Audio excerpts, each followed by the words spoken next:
Feliz Día del Señor.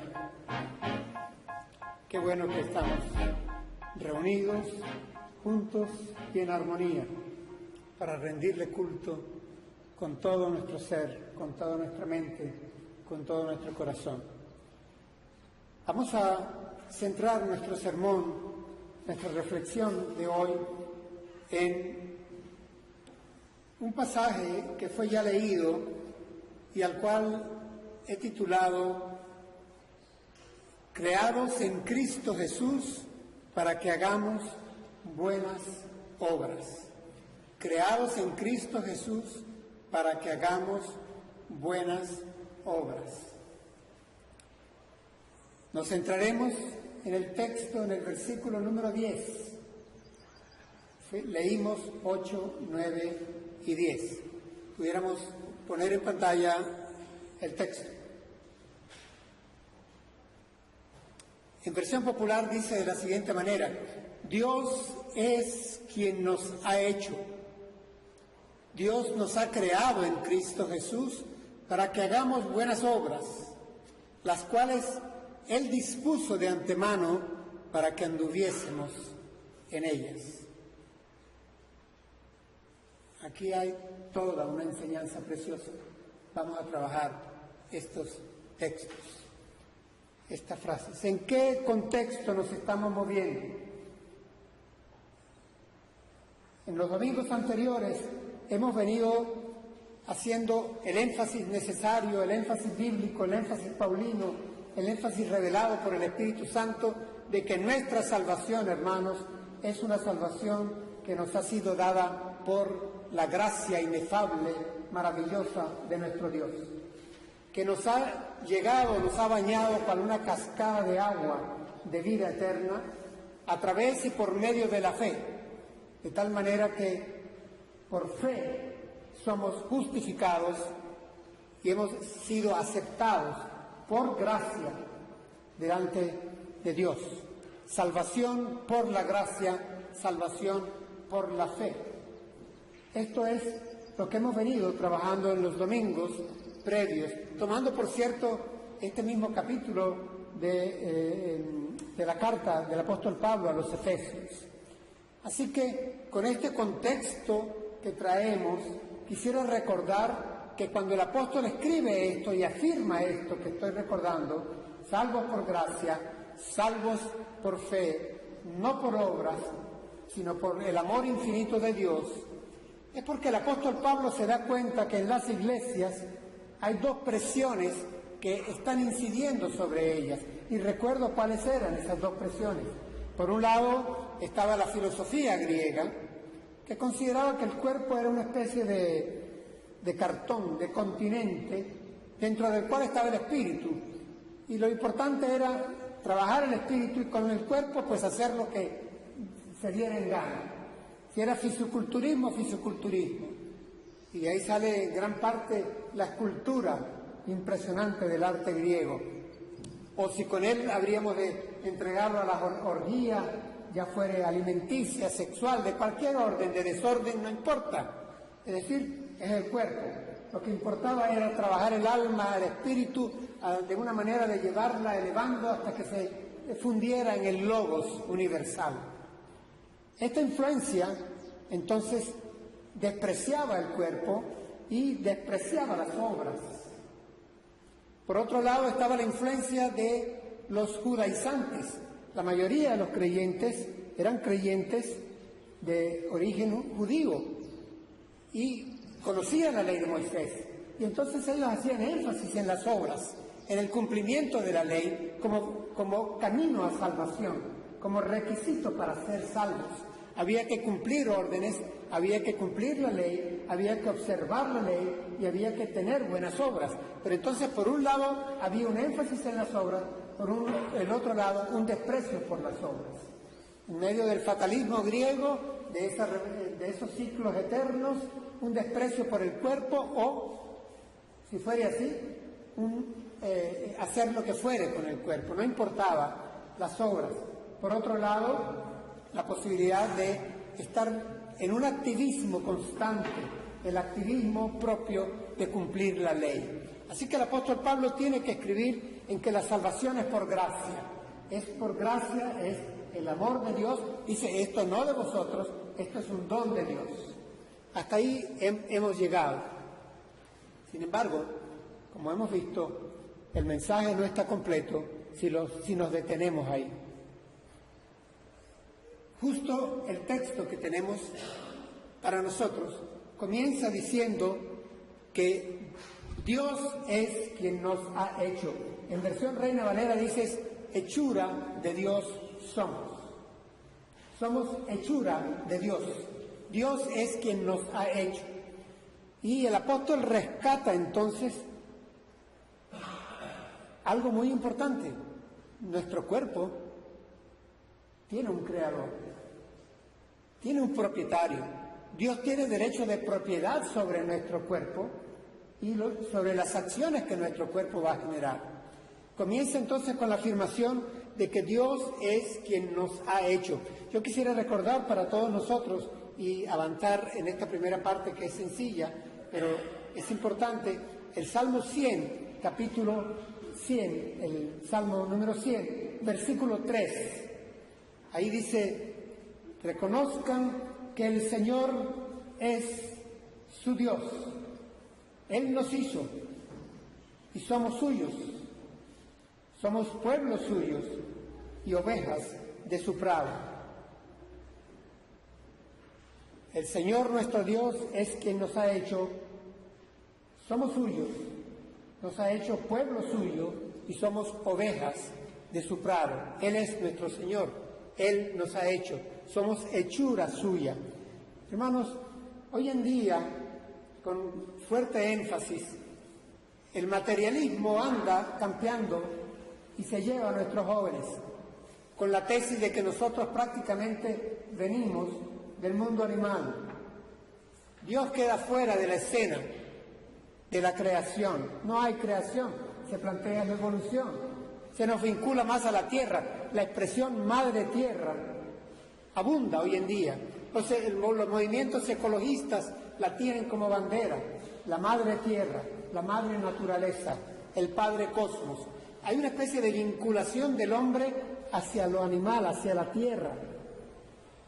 La Escritura dice que estamos hechos a imagen y semejanza de Dios. La palabra de Dios enfatiza que nosotros somos hechura suya, creados, somos criaturas de Dios, especiales criaturas de Dios, a imagen y semejanza suya.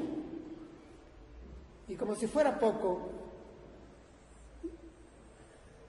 hoy en día hay un énfasis exagerado en dejar a Dios totalmente fuera de la escena, no solo en el origen de la especie humana, de la raza humana o de cada uno de nosotros, sino en aquello de que se forja la identidad y el carácter, la persona humana por el esfuerzo propio o por el Mesías nuevo que es la educación. Es decir, saca de ti todo lo bueno que en ti hay, porque en ti está la solución.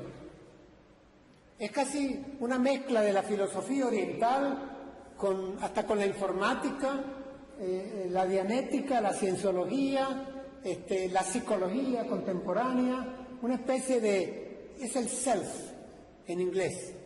Do it by yourself, hazlo por ti mismo, saca de ti.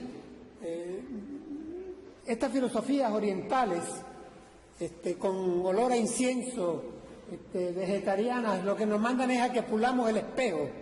El espejo lo que está es empañado. Lo que necesita es un poco de limpieza para que brille. La solución está en ti, el bien está en ti. Tú eres bueno, tú estás bien, yo estoy bien. Eso es lo que hoy encontramos, no hechura suya, no producto del acto creador de Dios. Yo sé que la Escritura aquí, el apóstol Pablo cuando escribe, no solamente se está refiriendo a que somos creación de Dios, producto de acto creador de Dios, sino se está refiriendo también a que somos hechura de Dios en términos de nuevo nacimiento.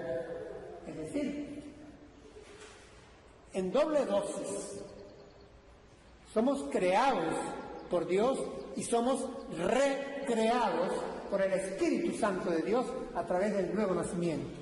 Es decir, doble proceso en nosotros con la ayuda extra nos. Miren, para hablar de eso hoy en día hay que ser valiente. Es decir, para poder predicar y decir, yo soy producto del acto creador de Dios y he sido creado de nuevo, nacido de nuevo por la acción del Espíritu Santo de Dios. En mí hay una nueva criatura, una nueva creación. El apóstol Pablo lo consideró importante y él nos habla, si alguno está en Cristo, nueva criatura es. Las cosas viejas pasaron, he aquí todo es hecho nuevo. Por eso el apóstol Pablo precisa lo de somos creación de Dios y no se queda con la parte de que somos a su imagen y semejanza, sino que en nosotros se habrá de forjar la imagen de Cristo Jesús, porque dice, Dios nos ha creado en Cristo Jesús. Este es un segundo acto creador. Por eso tiene razón la expresión norteamericana de nuestros hermanos evangélicos en los Estados Unidos, cuando en inglés ellos hablan del born again, nacido de nuevo. Eso es bíblico. Hemos nacido de nuevo. Habíamos estado muertos en nuestras transgresiones, en nuestros pecados, en nuestra vida desviada. Eufemísticamente hablando, no dábamos en el blanco. Eso también es una de las formas en las cuales se llama al pecado en la Biblia, errar el blanco. Pero esa es la forma más sublime, más sencilla. Lo cierto es que estábamos mal, estábamos descarriados, perdidos, todos nos habíamos extraviado en nuestras mentes, en nuestros corazones, en nuestras acciones. Estábamos muertos, éramos ciegos, lo hemos repetido varias veces. En esa condición se necesitaba de nuevo que interviniera el acto de Dios a través de su Espíritu Santo. Y viene aquí lo de Dios nos ha creado en Cristo Jesús. Les confieso, hermanos, que esta semana he estado meditando bastante y no es una cuestión de estar en trance con las manos cruzadas o en la posición de flor de loto buscando encontrar una respuesta a través de mi conciencia. No. Es buscando en la Escritura, en diferentes pasajes, consultando a algunos comentaristas, hombres de Dios, a ver qué es esto de creados en Cristo Jesús. Creados en Cristo Jesús. Y tuve que volver a las Escrituras. El apóstol Pablo dice a los Gálatas, Cristo vive en mí. Cristo vive en mí. Le escribe a los hermanos de la iglesia de Colosa, diciendo, Cristo en vosotros, vuestra esperanza de gloria. Cristo en vosotros. Le escribe a los romanos, diciendo, para que la imagen de Cristo Jesús sea forjada en vosotros. Sigue el en.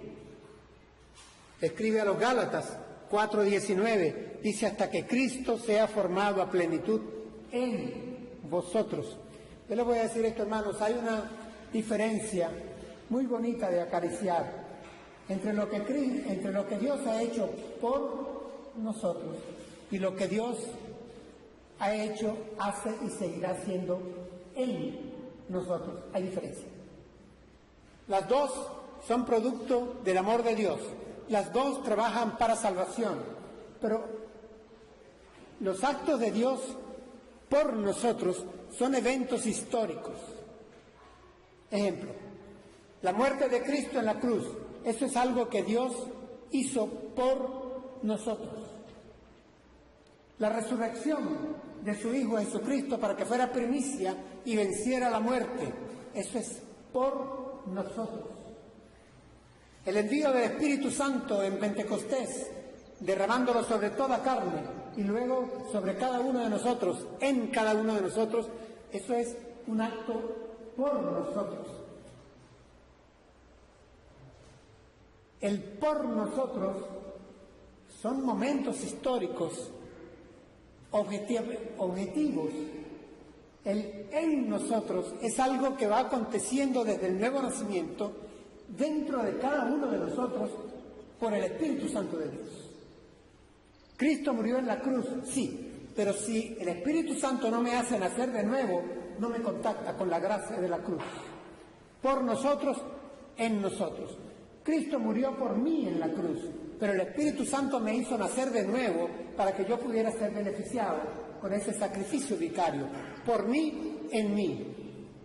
Es decir, hay una diferencia en el en mí, en nosotros. El Espíritu Santo en nosotros nos hace herederos de Dios y coherederos con Cristo en nosotros.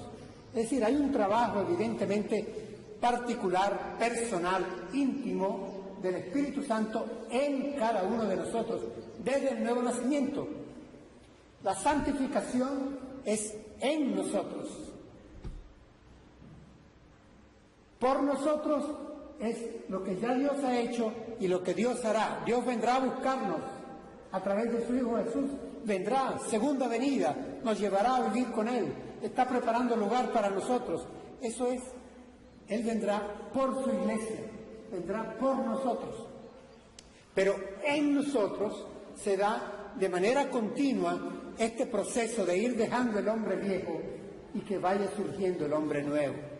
Que nuestro espíritu se vaya modelando conforme a la imagen de Cristo Jesús en nosotros. Es la diferencia del por nosotros y el en nosotros, ambos indispensables. Los grandes eventos por nosotros, por nuestra salvación, y lo que el Espíritu Santo hace de forma continua desde el nuevo nacimiento hasta que nos entregue al Padre. Por nosotros y en nosotros. El apóstol Pablo entonces insiste en que Dios nos ha creado conforme a la imagen de Cristo Jesús, hasta que todos lleguemos, recuerdan, a la plenitud del varón perfecto, a la plenitud de Cristo Jesús. El énfasis está interesante porque también no nos deja aislados. No es solamente en mí o en ti, es en nosotros. Es decir, Cristo en nosotros, Cristo en la iglesia, en la comunidad de la fe. Justamente nuestro hermano, el diácono Manolo, estaba leyendo un salmo donde decía cuán hermoso es habitar, estar juntos los hermanos en armonía. Es ahí donde el Señor envía bendición y vida eterna. Es decir, juntos, en nosotros, el Espíritu Santo se mueve y trabaja a través de la variedad de los dones que Él ha repartido, de los ministerios que Él ha entregado, y nos servimos unos a otros. Ese es el Espíritu Santo trabajando en nosotros. Vamos a continuar. Es interesante porque hemos venido, insisto, manejando el tema de la gracia y el tema de la fe. Y sabemos que nuestra salvación es cierta, es segura, es un regalo de Dios garantizado y sellado por el Espíritu Santo de Dios. Pero también es interesante, hermanos, el preguntarnos ¿para qué hemos sido salvados por gracia? Esa gracia que nos ha cubierto, gracia sobre gracia y más gracia. Aquellos que conoció, a esos también predestinó, y a los que predestinó, a esos también llamó, y a los que también llamó, a esos también justificó, y a los que justificó, a esos también santificó, y a los que santificó, a esos también glorificó. Ese también y también y también de gracia. ¿Para qué? Para que nos jactemos de ella, para que levitemos en santidad, para que veamos a los demás de arriba abajo, para que simplemente, que es importante, pero que solamente le adoremos y tengamos una comunicación santa, casi cuasi monástica con Él. Ahí dice un para qué, y este para qué es importante, porque está engastado, está incrustado dentro del concepto de esa gracia vertical. Dentro de esa gracia vertical dice que esto que nos ha hecho Él, esto de crearnos en Cristo Jesús, dice que es para que hagamos buenas obras. Y esto es importantísimo. Hubiera sido irresponsable de mi parte esta serie de mensajes detenerla sin hacer el énfasis importante de que la salvación es por gracia, no es por obras, pero es para obras. Bien decía uno de los grandes hombres de la Reforma, uno de los grandes hombres de Dios, Juan Calvino: la fe salva por sí sola, pero la fe que salva se acompaña de obras. Y aquí hace el apóstol un resaltado. Dice que hagamos buenas obras. Buenas obras. O sea que no es por obras, pero sí es para obras. La salvación que Dios nos ha dado por gracia, esa gracia inefable en cascada, que viene de Dios de manera vertical, ha de desarrollarse en manera horizontal. Hay que horizontalizar la gracia, hermanos. Yo sé que no les estoy diciendo nada nuevo, lo sabemos, pero tenía que recalcarlo. La gracia desciende de Dios para cubrirnos, pero tiene que trascender de manera horizontal hacia el prójimo, hacia el hermano en la fe. Y hay anillos que la Escritura establece, dice, dando preferencia a la familia de la fe. En otra oportunidad el apóstol insiste en que aquel que niega o que no atiende a su familia de sangre está negando la fe. Así que tenemos que expresar, dejar que salga la gracia de manera horizontal, horizontalizar la gracia de Dios. El apóstol Pablo, sobre las buenas obras, nos está diciendo, por lo tanto, 4 cosas. Voy a citarlas para ustedes. En primer lugar, dice que hemos sido creados en Cristo Jesús para que hagamos. El hecho de hacer buenas obras, hermanos, implica voluntad. Cierto que la Escritura lo dice, tanto el querer como el hacer. El Espíritu Santo está metido ahí trabajando dentro de nosotros, en nosotros, para que haya querer y para que haya buen hacer. Pero tenemos que hacerlas. Pero ¿saben qué? Hay algo impactante en lo que nos resta. Veamos lo que acontece, lo que continúa. Dice que estas buenas obras, dice, las cuales Él dispuso de antemano para que anduviésemos en Él. Es decir, que Dios ha decretado desde antemano que produzcamos, generemos, expresemos nuestra fe en buenas obras desde antes de la fundación del mundo. Así que no es solamente el conocernos, no es solamente el predestinarnos, no es solamente el llamarnos, no es solamente el justificarnos, no es solamente el santificarnos, no es solamente el glorificarnos, sino el disponer que hagamos buenas obras. También forma parte del decreto de Dios, también forma parte del plan de Dios. Es decisión de Dios en nosotros que nos expresemos en buenas obras, en buenas obras. Dios lo ha dispuesto de esta forma. Dice, Él dispuso de antemano que anduviésemos en ellas. En una oportunidad oí un sermón en donde prácticamente daban a entender que las buenas obras habían sido prefabricadas ya por Dios, de tal manera que lo que nos tocaba era encontrarlas y se iban a dar, porque estaban preparadas. No, eso no es la idea. No es la idea que está acá. La idea no, aquí no hay nada de magia en buenas obras que están ya preparadas y que lo que nos falta es tropezarnos con ellas para formar parte de una maquinaria que va a rodar en donde nosotros iremos dando vueltas como quien se monta en una montaña rusa que ya está preparada para andar. No es la idea. La idea es que Dios lo que ha dispuesto es que nosotros hagamos buenas obras. Es decir, Dios lo ha dispuesto, así como dispuso salvarnos por gracia, ha dispuesto que por gracia nosotros produzcamos, generemos buenas obras. Pero no termina en ello. Dice que en cuanto a estas buenas obras, miren el verbo que utiliza. Dice para que anduviésemos en ellas. Es un andar en buenas obras. Es un caminar en buenas obras. Es un estilo de vida continuo, es un camino, es una senda a transitar. Es decir, no son buenas obras tipo Boy Scout. Hay que hacer la buena obra del día. Ya la hice, ya me puedo dormir.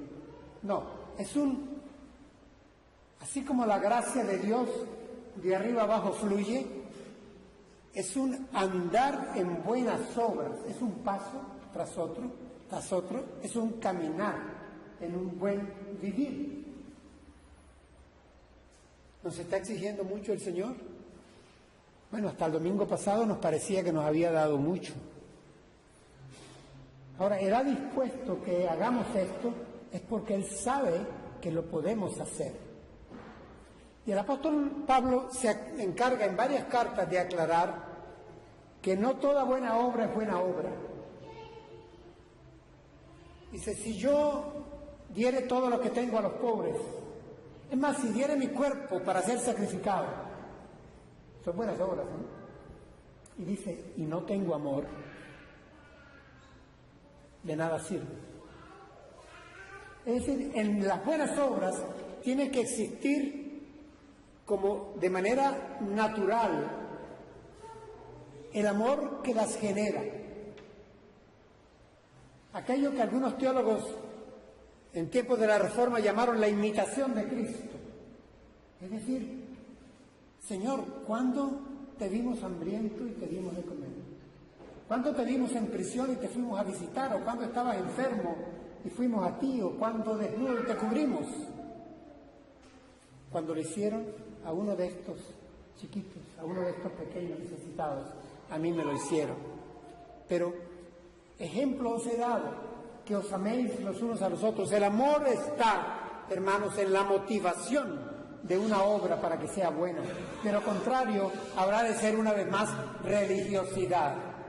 Habrá de ser una vez más cumplimiento de la ley con una intención egoísta interna, altruista o de pasar factura, lo que ustedes quieran, pero no serán buenas obras. Buenas obras no son aquellas que es externas, en donde yo me cuido mi manera de vestir o mi manera de cortarme el cabello o llevar una Biblia constantemente conmigo, pegada a mi cuerpo. Buenas obras no son aquellas en donde yo me esfuerzo por comportarme bien, para aparentar o para cumplir con lo que ese estereotipo evangélico me pone. El no hagas esto, no hagas esto, no hagas esto, haz esto, haz esto y haz esto. Como si tuviera una planilla. Ahí caigo en el plan judaizante una vez más. Usted no tiene, mi hermano, que decirle, lo he visto acá en la primavera que ustedes tienen, no tienen que decirle a los árboles de la plaza que tenemos aquí, a 100 metros, no tienen que decirle, produzcan hojas verdes cuando llegue la primavera. Ellos las van a producir. Usted no tiene que decirle a un árbol de oliva, produce olivas. Él va a producir olivas. No tiene que decirle a una vid, produce uvas. Él va a producir uvas. Él ha nacido de nuevo. Él ha sido visitado, lleno por el Espíritu Santo de Dios. Él ha sido justificado y santificado por el Espíritu Santo de Dios. Ese hombre, esa mujer, dará buenas obras. Esto forma parte del plan de Dios. No hay que esforzarse de manera artificial. Hay que dejar que el Espíritu Santo fluya horizontalmente. Por supuesto, el hacer implica, sin lugar a dudas, algo de acción, de esfuerzo. Yo no estoy negando eso, hermanos. Lo que quiero es que sea natural, espontáneo. Es decir, el amor se expresa en obras. Si amamos a Dios, el Señor Jesús lo puso de manera tan sencilla la última noche que pasó con su grupo. Si ustedes me aman, guarden mis mandamientos. Y el apóstol Juan lo recordaría ya anciano escribiendo, dice, y este es el mandamiento viejo, y después lo llama el nuevo mandamiento, que nos amemos unos a otros. Eso es. La ley se expresa en términos de amor. Creo que ya en una oportunidad lo dijimos, al Señor se lo plantearon, ¿cómo resumes la ley? ¿Cuál es el mandamiento más importante? Y el Señor Jesús lo resumió: ama a tu Dios sobre todas las cosas y ama a tu prójimo como te amas a ti mismo. La ley se cumple en el amor, hermanos, y la gracia se cumple en el amor. La gracia que hemos recibido debemos reflejarla, horizontalizarla en términos de amor. Amor a los hermanos, a los vecinos, a nuestros familiares, al prójimo. Amor natural, que es mejor cultivarlo, sí, pero que sea espontáneo. El amor de Dios, el amor de Dios. Ese mismo amor por el cual hemos sido salvos, a pesar de, es el amor que nos constriñe para actuar en favor unos de otros. El llamado es, pues, hermanos, a recordar que hemos sido creados en Cristo Jesús por el Espíritu Santo de Dios para que hagamos buenas obras y para que las hagamos no de forma espasmódica, no de forma esporádica, no de forma artificial, que las hagamos de manera natural, grata, continua, cotidiana, en un andar, hermanos, un caminar en buenas obras. Eso es bonito y es bueno. Caminar en buenas obras. Hemos sido creados en Cristo Jesús por la gracia de Dios, para que por gracia generemos buenas obras. La fe, por lo tanto, habrá de traducirse en obras. La carta del apóstol Santiago lo toca. Muéstrame tu fe a través de las obras. Y la carta escrita a los hebreos, en el capítulo 11, dice, por fe, y pone el nombre de alguien, de un patriarca, de un juez, de un rey, y dice, por fe, y vino la acción. Comienza con Dios mismo. Por fe, Dios creó. Por fe, Abraham se movió. Por fe, Rahab actuó. Por fe, Moisés actuó. Y dice, y me faltaría para explicar cuántos hombres y mujeres por fe actuaron, anduvieron en buenas obras. Ese es nuestro mensaje hoy. Por gracia sois salvos, no por obras, no por obras, pero sí para buenas obras. El Señor nos bendiga.